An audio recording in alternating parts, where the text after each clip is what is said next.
Simpleng dessert, napakadaling gawin, pero napakasarap naman. Mayroon ako ditong bali 8 pirasong fudgy bar. Ilagay ko lang sa ating molder. Balatan natin at tanggalin natin yung pinaka parchment paper niya at saka i-layer natin sa ating molder. At ipipress mo lang para talagang mag-intact yung ating pinaka base sa ating molder. At pagkatapos niyan, sa kawali naman, maglagay ako ng jelly powder at saka cornstarch. Ihalo lang at take note, wala pa yung apoy. Bali, tunawin muna natin yung jelly powder at saka yung cornstarch sa tubig. Bali, 500 ml na tubig ang nilagay ko dyan. Equivalent parang mga 3 cup ang nilagay ko.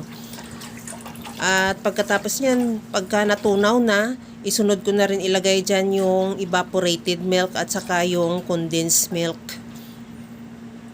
Ihalo lang din hanggang sa matunaw lang din yung condensed milk.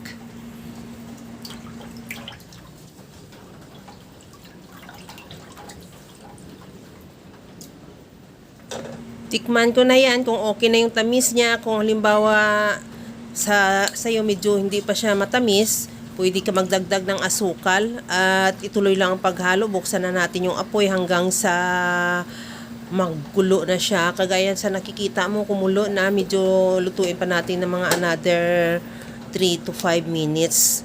Kagaya niyan, medyo malapot na siya. Okay na yan. Patay na natin yung apoy at ilipat na natin yan dun sa ating fudgy bar molder. Ibuhos lang natin habang mainit pa kasi madali yan mag-set. At pagkatapos yun, bago natin ilagay sa chiller, palamigin muna. At habang medyo mainit pa siya, maglagay na tayo ng toppings na chocolate chips. Kahit anong pwede mo itoppings dyan. Kung halimbawa, grated cheese lang, pwede naman. At para ilagay na natin ngayon yung pinaka-toppings niya para medyo dumikit siya dyan, hindi siya matanggal. Kasi mamaya pag naset na yan, hindi na yan siya didikit. At saka natin yan ilagay sa ref pag malamig na. Siguro mga 2 hours lang. After 2 hours, pwede na natin yan isi-serve. Ito na yung ating napakasarap na jelly pudding. Ready to serve na yan. Kaya mga kalasa, kung nagustuhan mo yung ating video, please like na lang at pakishare na rin sa inyong mga friends. At kung bago ka pa lang sa aking channel, subscribe na at i-click mo na rin ang bell button para sa mga notification. Ito na yung ating napakasarap na dessert.